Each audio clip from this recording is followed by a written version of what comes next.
Good morning. Welcome to another Wednesday morning with me. And today we're going to talk about something that contributes to joy, and that is acceptance. I think we have all known people who get agitated and frustrated, and it can be about the very smallest thing.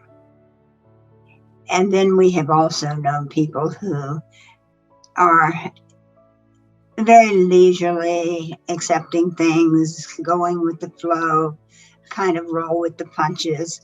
And we have noticed the difference in those people in terms of their joy. And people who are very critical do not have access to the realms of their joy. And people who are able to be more accepting are able to access joy.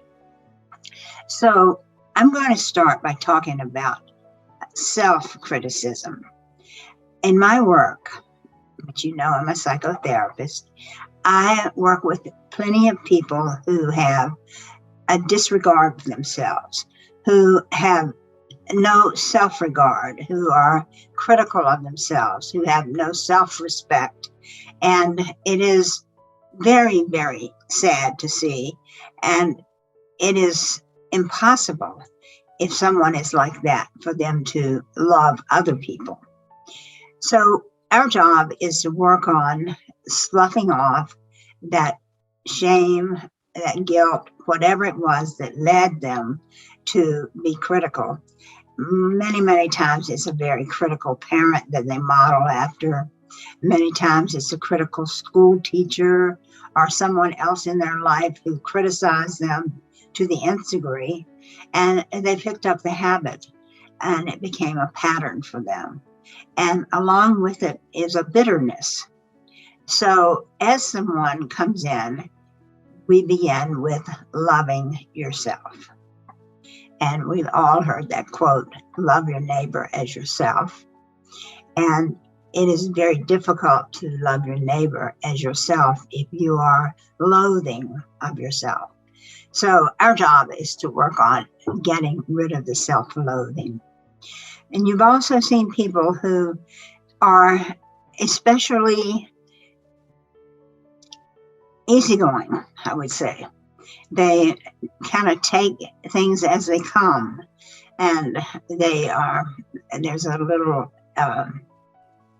saying, why do angels fly?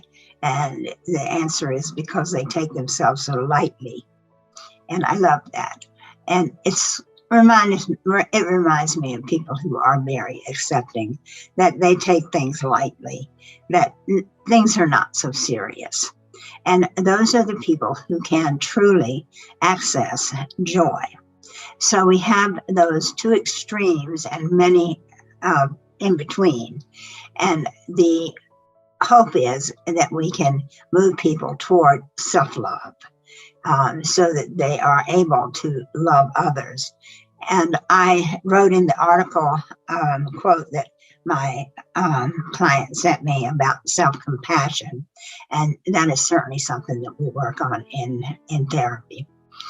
Now, a lot of people think that when I'm talking about acceptance, I'm talking about passivity. And I'm not.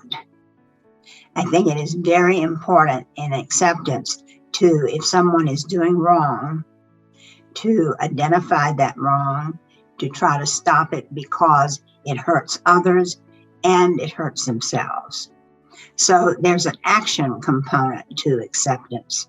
And I think that it is important that we do that with a compassionate manner, but with a bold and direct manner, and a manner that demonstrates not revenge, but forcefulness. And that is the action component of acceptance. And that also leads to joy if you have accomplished something like that. So as we look at joy this spring, I'm going to look at the major things that contribute to joy. And I have to say that acceptance is number one. that is the key to having joy in your life. And I will stop there, and I will welcome you to another episode that has to do with joy next week. And I hope that you have a joyful week. Thank you.